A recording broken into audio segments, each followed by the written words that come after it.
answer any questions that I can. Obviously, incognito practicing today. Any kind of a word on any official status on him for Monday?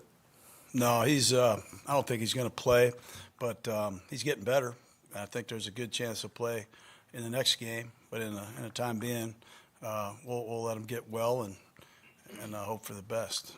John Simpson, next man up in that situation. He came back kind of a different guy physically, put a lot of work in this offseason. How do you feel about where he is right now? Obviously, I feel real good about him. You know, Richie missed 15 games last year, basically, and Simpson was a starter for us. Started in the Denver game, the last game of the season. He's a good young prospect.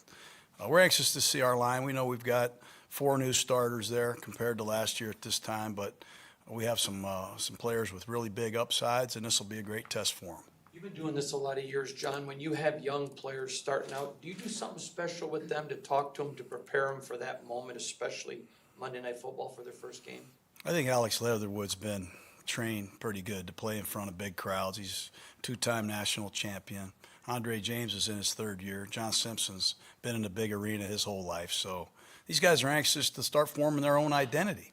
And they realize they have big shoes to fill, and I think they're confident that they can come together and be a good unit. Any more guys? I mean, obviously, you guys probably talked a lot about how to try to contain Lamar Jackson and what he does on the other side of the field. What have you told the people about that? My summer project was I got every one of Lamar Jackson's runs, and I put them on a reel. I think it was 374 plays. And then we put them together by play. What kind of play was he getting the ball on? A lot of plays were scrambles. They're drop back passes where he just takes off. He's like that dodgeball movie. He can dip and duck, and I don't remember the other D's, but he can go crazy back there. This guy's he's worth the price of admission. It'll be fun to watch our guys chase him. I know our guys are ready to give their best effort. All set? All right. Geez, Will, I mean, you're kind of rushing things, aren't you? Huh? You guys have a good day, man. See you.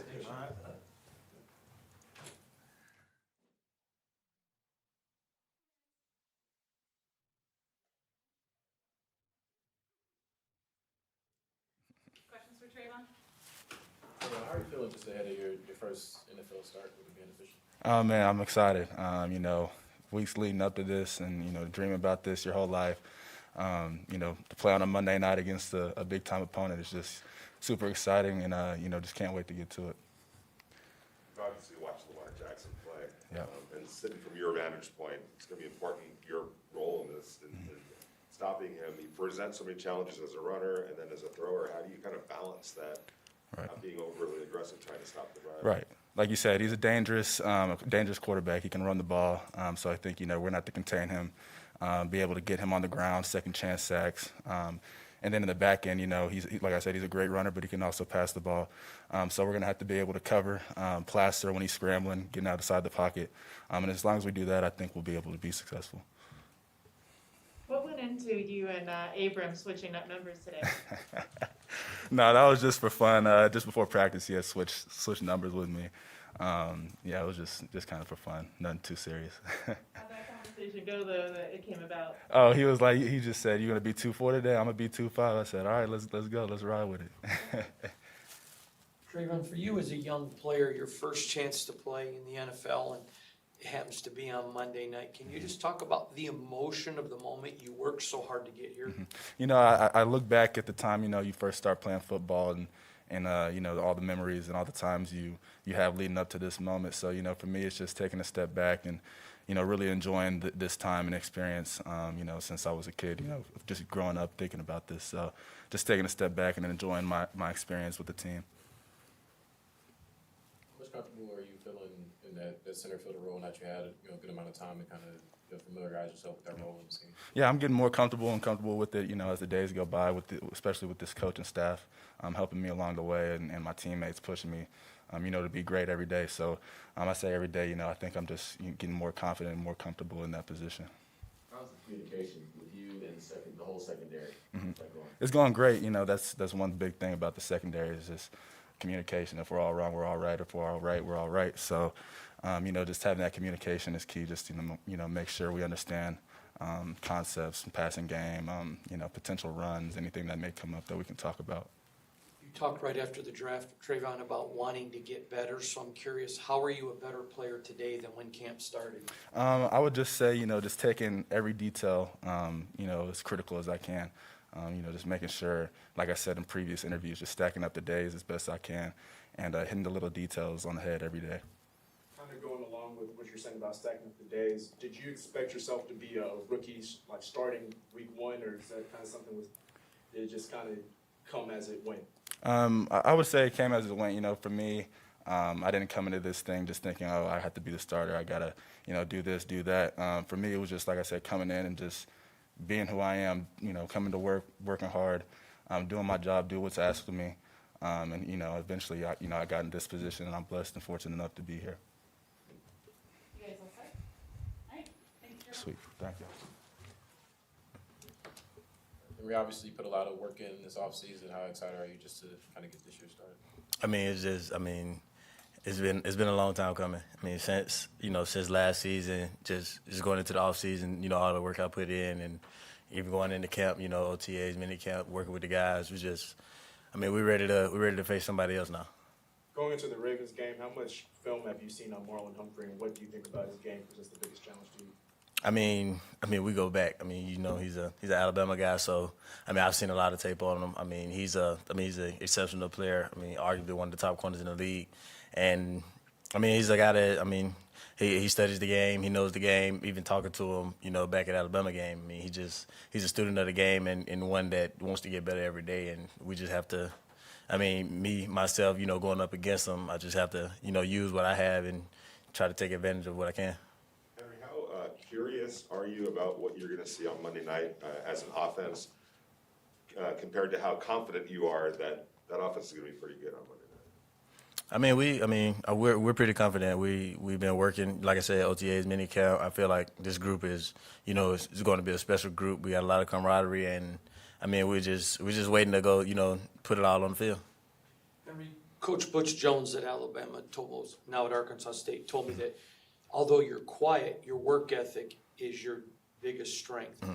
How beneficial is it for you coming in OTAs, mini camps this year compared to last year? You had none of it. Oh, night and day. You come in now, it's just, you got a big boost of confidence because you're not just, you're not going in thinking about, oh, what if this happens, what if this happens? You kind of having, a baseline or idea of what things to expect and, how to go about and, react to different things. You're used to playing in front of big crowds in college. You didn't get that in your rookie season. How much are you looking forward to a packed house, and how much impact could that have on the game that you didn't get last year? I wouldn't say that it necessarily has too much of an impact, but it definitely just gets the energy going, even on the sideline with the guys, when they have a crowd, it just makes everybody, just builds more emotion. It just makes the game even more fun. Earlier this offseason, Darren Waller said that he notices that you look like you're having a lot more fun and playing a lot more free. Do you think with everything, with restrictions kind of being opened up and spending more time with your teammates, do you think that that's eased you into being a bigger role on this team? Definitely. The more time you put in, the more confident. They say practice makes perfect, and nothing is ever perfect. But the more you practice, the more confidence you get. And with all the reps that we put in, you have no choice but to be confident and ready to go. Do you have number goals in mind and that sort of thing, or what? How do you kind of measure how the season goes? I don't necessarily. I'm not a big stat guy. I used to like math, but I don't like numbers too much anymore. So it's kind of like it's just. But it's like hey, when you're out of school for 2 years, you kind of get away from that stuff. But it's just like to get back on it, it's mostly with me. Like I said, I'm my biggest critic. If I feel like I had a good game, then I won't say I'm satisfied, but I kind of say I'm at ease. But it's really just about the production. If I'm productive, if I'm efficient, in my touches and what I do to help my team out, and everybody does their job, and we have success, then numbers don't matter. At the same time, you're going to be tied to the other receivers that were in your class last year, and so people are always going to compare them. And what people usually look at is numbers. I know that's not really what you guys measure on, but like, do you think about what they do, or do you hear people like, oh, that guy did this week, so you're gonna do this? I mean, you hear it all the time. I mean, but no disrespect, the numbers game is for you guys. I mean, it's for us. It's just make plays and help the team win. Coach Saban talked this week about them reaching out the program to all of the players in the league. I'm just curious for you, with so many Alabama players on the roster here in Vegas, what's that mean to you being a member of the Tide? I mean, it means a lot. I mean, it's a family from day one. Even as a recruit, and I mean, just going into different stages of life, they're always with you, no matter what. With football or even outside of football. Henry, Coach Gruden is a notorious old school guy. Like to show old films to you guys a lot. Has he shown or talked to you at all about like Cliff Branch? I mean, how many times is the question? I mean, I can't even tell you. That'd be a question you have to ask him. I mean, we've seen numerous guys from. I mean, I can't even just list all of them. I mean, we watch film from any and every guy that you can think of. There's a pretty big game between Mac Jones and Tua coming up. Are you excited to watch that, and how do you think that plays out? I mean, I'm excited for all the guys. I mean, especially the ones that we have, close relationships with that I actually, played with and built relationships with over the years. I mean, I'm excited to watch all of them. Even with, from the receiver room to, the defensive side of the ball, and like you said, all of the quarterbacks. I just wish those guys the best and just pray for their success. Kind of speaking about that former receiver room, have you spoken with Devontae Smith or Jalen Waddle and given them any advice on? I talk to him every day. Devontae's my best friend. He's like blood to me. But with those guys, I mean, we talk every day pretty much just about just exchanging. I mean, different things that happen in practice, different ideas. I mean, we still learn from each other. We're still brothers, so that'll never change. You guys all set? Yes, ma'am. Okay, thank you, Henry.